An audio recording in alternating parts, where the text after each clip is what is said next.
एक ऐसा आदमी जो पिछले 36 सालों से दुनिया के सबसे प्रोटेस्टेड इंसानों में से एक था। जिस बंकर में वो रहता था वो इतना डीप था कि लिफ्ट को 5 मिनट लगते थे नीचे तक पहुंचने में। मल्टीपल लेयर सिक्योरिटी, हजारों गार्ड्स, एकदम इम्पॉसिबल टारगेट। लेकिन हैक कैमरा, सैटेलाइट इंटेलिजेंट, इन सब का यूज करके मोसाद और सीआईएफ ने 28 ऑफ फरवरी 2026 को मिसाइल एग्जैक्टली वही गिराई जहां खनैनी खड़े थे। और यह कोई लक नहीं था, उसके पीछे दसियों साल की प्लानिंग लगी हुई थी और सारी चीजों को कैसे की गई स्टेप बाय स्टेप मैं आपको बताऊंगा। देखिए, ईरान के अंदर खमेनी के पावर में आने के बाद ईरान 2017 हो रहा था कि न्यूक्लियर प्रोग्राम को खत्म करने के लिए अगर इजराइल ईरान के साइंटिस्ट को मार रहा था तो खमेनी नए साइंटिस्ट को अब अपॉइंट कर ले रहे थे। इजराइल आगे जाके न्यूक्लियर साइट को उड़ा रहा था तो खमेनी उस प्रोग्राम को दूसरी लोकेशन पे शिफ्ट कर ले रहे थे। जैसे कि हमने अपने पहले की वीडियो में भी डिस्कस कर रखा है, कुल मिला के एक डेडलॉक जैसी सिचुएशन बनी हुई थी जिसमें इसराइल जो कर रहा था उसके ईरान का जो न्यूक्लियर प्रोग्राम था वो स्लो तो हो रहा था लेकिन हमेशा के लिए खत्म नहीं हो पा रहा था, क्योंकि खमेनी और उनके लीडरशिप में उसके बार बार रीबिल्ड कर ले रही थी।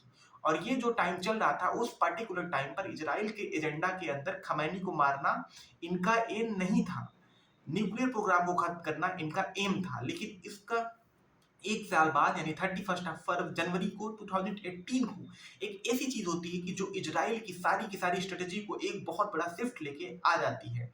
होता क्या है कि तेहरान के फिरोजाबाद के एक वेयर हाउस के अंदर ईरान ने छुपा के न्यूक्लियर प्रोग्राम के जितने भी ओरिजिनल डॉक्यूमेंट थे डिस्क के उसने सीक्रेटली रखा था। और सेम डे मोसाद वहां पे पहुंचती है और ब्लो डार्ट से लोहे के सेफ वगैरह थे इनको काट के करीब आधा टन डॉक्यूमेंट्स और डिस्क ट्रक में चुरा के इजराइल ले जाती है। और मोसाद जो डॉक्यूमेंट हाईजेक करके इजराइल को एक इजराइल को बहुत सारी चीजें पता चलती है। ईरान की ऐसी ऐसी सीक्रेट्स अंडरग्राउंड लोकेशन के बारे में पता चलता है जिसके बारे में इजराइल को अब तक हवा तक नहीं थी, सैटेलाइट से भी नहीं दिखती थी। मोसाद के इतने सारे सीक्रेट्स एजेंट ईरान के अंदर होने के बाद भी खमैनी ने उनके चुनिंदा लीडरशिप के ऑर्डर बहुत ही सीक्रेटली ये सारी चीजें चल रही थी। तो अभी तक तो इजराइल का एक ही फोकस था कि ईरान के न्यूक्लियर प्रोग्राम को खत्म करना। लेकिन ये जो इंसिडेंट हुआ, जो चीजें यहाँ से बाहर आई, उसके बाद इजराइल वॉर कैबिनेट को रियलाइज हुआ कि बार बार ये न्यूक्लियर साइट्स पे बम गिराने से परमानेंट सोल्यूशन नहीं मिलेगा। जब तक कि खमैनी और उनकी कोर टीम इंटैक्ट है ये न्यूक्लियर रीबिल्ड करेंगे और बार बार इसे बनाते रहेंगे। यहीं से खमैनी को एलिमिनेट करने के फेज शुरू होता है। और कोई आम आदमी नहीं थे खमैनी। इजराइल ने आज फैसला लिया, कल जाके खमैनी को मार दिया, ऐसा कुछ भी नहीं हुआ था। खमैनी एक आदमी नहीं था बल्कि पूरी कंट्री का एक सिंबल था। खमैनी एक ऐसी जगह कोई जाके मार देता तो ये बहुत बड़ा ट्रिगर बन जाता और फिर इसके बाद चीजें एक इंसान को मारने तक लिमिटेड नहीं थी बल्कि फुल स्केल वॉर में कन्वर्ट हो जाती। इजराइल के सामने इंटरनेशनल लॉ का इशू खड़ा हो जाता, पूरी दुनिया से पॉलिटिक्स बैकलेस आता। तो फिर बिना यूएस के साथ और दुनिया को एक पॉलिटिकल बैकग्राउंड तैयार किए बिना इजराइल को खमैनी को मारने का रिस्क नहीं ले सकता था। अब जब ये चीजें थी तो वहां से इजराइल ने अपने प्लान में एक स्ट्रेटेजिक डिले लिया और अगर खमैनी को मारना है तो उसके लिए सही टाइम और कंप्लीट इंटेलिजेंस प्रिपरेशन में ये काम करना होगा। लेकिन रेगुलरली वॉर, क्राइसिस, इन्फ्लेशन, इन सब की बातें सुनने पर हमें ऑलरेडी इतना स्ट्रेस में रहते हैं और उसके ऊपर से इंडिया सिटीज में बढ़ता पोल्यूशन हमारी स्किन को हार्म करता है। और अब डेली एज एंड एक्सपोज होने की वजह से एज वो एक्सपोर लेकर लेकर अकेले पॉल्यूशन से नहीं लड़ पाती है। पॉल्यूशन में धूल, पार्टिकुलर मैटर, नाइट्रोजन ऑक्साइड जो हमारी स्किन में घुसकर पोर्स को ब्लॉक कर देती है। इसमें कुछ पार्टिकल्स जब यूवी रे के साथ मिलने होते हैं तो स्किन में डलनेस और डार्क स्पॉटेज, कॉलेजल ब्रेक जैसे इशू होते हैं, जिसे पोल्यूशन एग्जिट भी कहते हैं। इसी प्रॉब्लम को सॉल्व करने के लिए मेरे पास आप सभी के लिए एक स्पेशल चीज है, द गार्नियर। उनका गार्नियर सीरम फेस वॉश जो सिर्फ सरफेस लेवल पर नहीं बल्कि डीप क्लीनिंग करता है। ये रेगुलर फेस वॉश से भी बेटर है क्योंकि इसमें विटामिन सी सीरम जो स्किन में एंटी ऑक्सीडेंट रिलीज करता है जिससे स्किन इवन टोन्ड और ब्राइटर लगती है और इम्प्योरिटी, ऑयल, डस्ट भी रिमूव होता है बिना स्किन को ड्राई किए। इसलिए पहले ही वॉश से आपको स्किन में काफी ब्राइटनेस दिखेगी। इंग्रेडिएंट्स, डिटर्मिनेंट्स, स्टेटस और ये फेस वॉश हर स्किन टाइप के लिए फ्रेंडली है। 4.4 रेटिंग के साथ Garnier serum face wash market में अवेलेबल है at the strategy prime of 129 on website like सकते हैं कि अमेजोन और योर नियरेस्ट स्टोर। अगर आप भी daily portion face wash use कर रहे हैं तो एक बार गार्नियर सीरम फेस वॉश जरूर ट्राई करो। लिंक मैंने डिस्क्रिप्शन में दे दिया। और टॉपिक पे वापस आते हैं।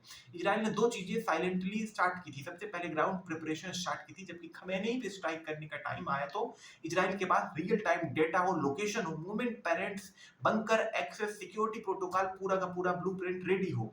इससे इनको डिप्लोमेटिक प्रिपरेशन में भी यूएस इनके साथ ना हो। फ्रेश इंटेलिजेंस इकट्ठी करना, ईरान की जो न्यूक्लियर रिकंस्ट्रक्शन के एविडेंस है उनको इकट्ठा करना, दुनिया के सामने प्रोजेक्ट करना और परसेप्शन चेंज करना, इन सारी चीजों पे काम करना स्टार्ट किया गया। अब देखिए खमेनी जो थे ना कि वो ईरान के अंदर जो तेहरान है उसके अंदर एक पेस्टर स्ट्रीट कंपाउंड है था, वहां पे रहते थे। और उसके साथ साथ इस कंपाउंड के करीब 16 किलोमीटर के दूर एक लाविजान एरिया था जो जरूरत पड़ने पर इसी बंकर से आते जाते थे। वो बेसिकली ये जो पेस्टर स्ट्रीट कंपाउंड था ना, लॉजिवान वाला जो एरिया था, उसके अंदर अपना इंटेलिजेंट इंफ्रास्ट्रक्चर रेडी करना इजराइल को बहुत ही इंपॉर्टेंट था, क्योंकि यहीं पे हम नहीं मिलते। तो इजराइल मिलिट्री इंटेलिजेंस की जो स्पेशल टीम थी, जैसे यूनिट 8200 और यूनिट 9900 और मोसाद के ह्यूमन इंटेलिजेंट ऑपरेटिव, इन सब की प्रायोरिटीज अगले कई सालों के लिए अब प्रेस्टर स्ट्रीट कंपाउंड वाला एरिया था वहां पे शिफ्ट हो गई थी। अब ये जो पेस्ट्री स्ट्रीट कंपाउंड था दुनिया के सबसे हेवली गार्डेड एरिया में से एक था। अपने लोगों को घुसा के खमेनी ने इनर सर्किल को पेनिट्रेट करना इतना आसान नहीं था। इजराइल इंटेलिजेंस ने इस पेस्ट स्ट्रीट कंपाउंड का ब्लूप्रिंट स्टडी करना स्टार्ट किया। अब जहां से भी आपको क्वेश्चन होगा कि यह तो जो पेस्ट स्ट्रीट वाला कंपाउंड है जो बार बार नाम में ले रहा हूँ, ये एरिया एक्चुअली है क्या? तो देखिए इस कंपाउंड के बारे में भी एक बार आपको बता देता हूँ, क्योंकि इसके समझे बिना खमेनी किस तरीके से मारा गया इसको समझना मुश्किल होगा। तो तेहरान के अंदर पेस्टर स्ट्रीट रोड है, जो इस रोड के बगल में ही 30 एकड़ का 620 मीटर चौड़ा और 770 मीटर लंबा एक एरिया है।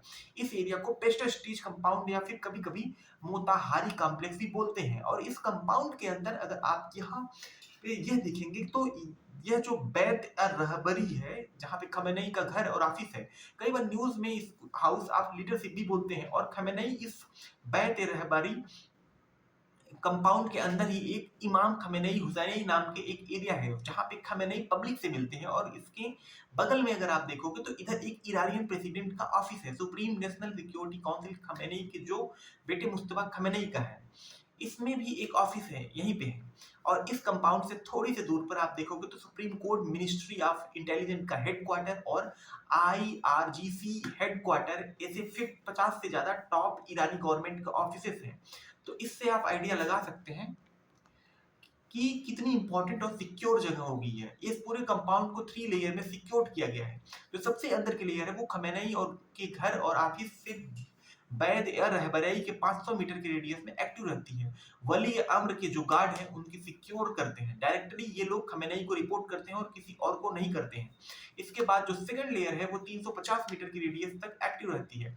ऐसे ही फर्स्ट लेयर है जो कंपाउंड में जो इंडिविजुअल बिल्डिंग्स हैं इसको सिक्योर करती है। ईरान की जो सबसे कैपेबल और भरोसेमंद जो सिक्योरिटी फोर्सेस हैं वो यहाँ पे सिक्योरिटी देखती हैं, जैसे अंसार अल महदी रैपिड रिएक्शन यूनिट, नबी अकरम अल अजहार, ये सारी सिक्योरिटीज मिलकर इस कंपाउंड को चप्पे चप्पे पे एक्टिव रहती हैं। और इस पूरे कंपाउंड के अंदर rotating cameras, frequency distension device, mobile phone jammers, rockets, drone को रोकने के लिए लोहे के जाल और सारी सिक्योरिटी सिस्टम से लैस है। और ये पूरी एरिया, अब ये जो मैंने आपको बताया कि पैच स्ट्रीट कंपाउंड के ऊपर वाले सरफेस की बात हो गई। पैच स्ट्रीट कंपाउंड दो पार्ट में, एक जमीन के ऊपर और दूसरा जमीन के नीचे। और इस कंपाउंड के नीचे एक बहुत ही गहरा बंकर है और वह इतना गहरा है कि इस बंकर के नीचे पहुंचने के लिए 5 मिनट लगते हैं। और Khamenei most of the time इसी बंकर में रहते हैं। बस कभी कभी दिन के टाइम पे घर के ऊपर वाले एरिया में आते थे। और ऐसा नहीं है कि बस एक छोटी सी जगह पे बंकर बन गया है, ये बंकर पूरे तेहरान के नीचे जुड़ा हुआ है और 5 किलोमीटर के एरिया के टनल नेटवर्क के थ्रू फैला हुआ है। और जितने भी इंपॉर्टेंट प्लेसेस हैं वहां से कनेक्ट करता है। खमेनी नीचे ही मूव करके कहीं भी उनको जाना होता है तो वहां पहुंच सकते थे। 8 से ज्यादा एंट्री और एग्जिट है जहां से नीचे नीचे ही खमेनी निकल सकती थी। ये जो मैप पे आप रेड लाइट देख रहे हो ये पूरा अंदर का रूट है जहां पे एंट्री एग्जिट पॉइंट्स हैं। और ये जो 8 एंट्री एग्जिट गेट्स हैं ये सरफेस के ऊपर इंपॉर्टेंट बिल्डिंग्स में जाके खुलते हैं। जैसे 2 गेट्स मल्टी स्टोरी पार्किंग में ओपन होता है और एक गेट साहब अल जमान स्कूल के पास ओपन होता है, दूसरा गेट वैक्सीन सेंटर के पास और ऐसे ही गेट बच्चों के फुटबॉल ट्रेनिंग स्कूल के पास और एक गेट तौसीफ मांस के खुद की खुदाई स्कूल के नीचे खुलता है। और जो मेन एरिया यहाँ पे है वो खमनई के कंपाउंड वगैरह दी हुई एक हॉस्पिटल है, शाही सूर्यदेही मेडिकल सेंटर इसके जस्ट नीचे था। तो ये सारी चीजें बताने का मतलब ये है कि जानबूझ के इन एंट्री एग्जिट को मस्जिद, स्कूल, हॉस्पिटल यहाँ पे रखा गया है ताकि हमले से बचा जा सके और नीचे नीचे मूवमेंट की जा सके। तो अब ये इतना इंपॉर्टेंट एरिया और खमेनेई भी यहीं पे है, पूरा का पूरा पावर सेंटर यहीं पे है। तो इजराइल इंटेलिजेंट का सारा फोकस इसी पेस्ट्रीज कंपाउंड्स पे और उसके आसपास के लविजान वाले एरिया पे था, जहां जरूरत पड़ने पे खमेनेई कभी कभी जाते थे, इन पे था। तो अब ये जो पेस्ट्रीज कंपाउंड था उसके लिए इजराइल इंटेलिजेंस ने क्या किया कि मल्टी लेयर इन्फिल्ट्रेशन स्ट्रेटेजी बनाई, इस कंपाउंड्स को इन्फिल्ट्रेट करना स्टार्ट कर दिया, जिससे उन्होंने अलग अलग तरीके से एक एक एरिया को टारगेट किया। सबसे पहले ह्यूमन इन्फिल्ट्रेशन, खमेनेई के इनर सर्किल में अपने लोगों को प्लांट करना स्टार्ट कर दिया।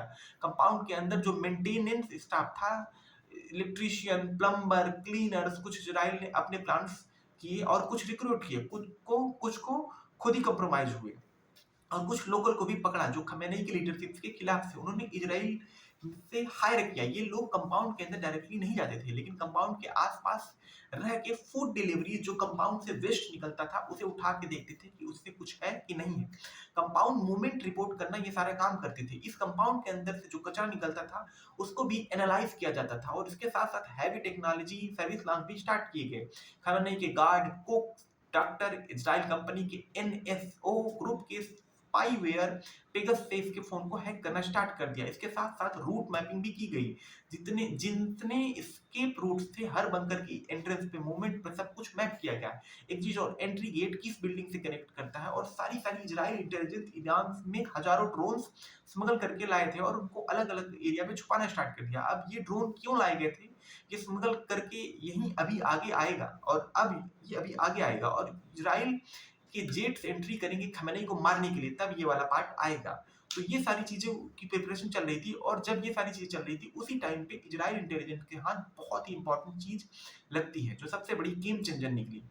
एग्जैक्टली होता क्या है कि ईरान ने पूरे तेहरान और इस कंपाउंड को हर तरफ चाइनीज कंपनी के डीएडी और हिक विजन की कैमरास लगवाए थे। इन कैमरास के थ्रू प्रोटेस्टर्स पे नजर रखी जाती थी और बाकी सिक्योरिटी रीजन्स भी थे।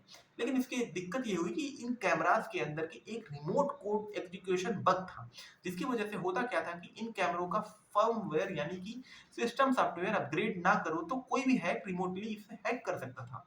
तो इजराइल की यूनिट 8200 ने इस बग का फायदा उठाते हुए ईरान की गली, चौराहे, office, traffic cameras including pastries compound, इनके कैमरे को हैक कर दिया और यहाँ से सारी की सारी रिकॉर्डिंग इजराइल में पहुंचने लगी। और इसके बाद इन्होंने पेस्ट्रीज कंपाउंड की सिर्फ जमीन से ही नहीं बल्कि आसमान से भी गिरना चालू कर दिया। इजराइल की सैटेलाइट फ्लाइट ओफेक 13 और 16 रेगुलरली पेस्ट्रीज कंपाउंड के ऊपर निकलती थी और छोटी छोटी मूवमेंट को भी ट्रैक करती थी, इजराइल के पास भेजती थी। और इन सब चीजों को यूएस ने भी इजराइल की मदद की। यूएस ने KH-1 की नमोड सीरीज सैटेलाइट इतनी प्रिसाइज थी कि 500 से 600 किलोमीटर के ऊपर के बेस्ट स्ट्रीट कंपाउंड के पास वाले एरिया में किसी बिल्डिंग के रूफ टॉप पे कौन सा एंटीना लगा है, गाड़ी की नंबर प्लेट क्या है, यहाँ ये सब पता कर लेती थी। इससे ये सैटेलाइट ऑब्जेक्ट्स की परछाई से हाइट वगैरह की कैलकुलेट करके इजराइल को पिन पॉइंट इंटेल भेजती थी। और सबसे बड़ा गेम चेंजर थी ओरियन सैटेलाइट। यह क्या करती थी कि जब भी कंपाउंड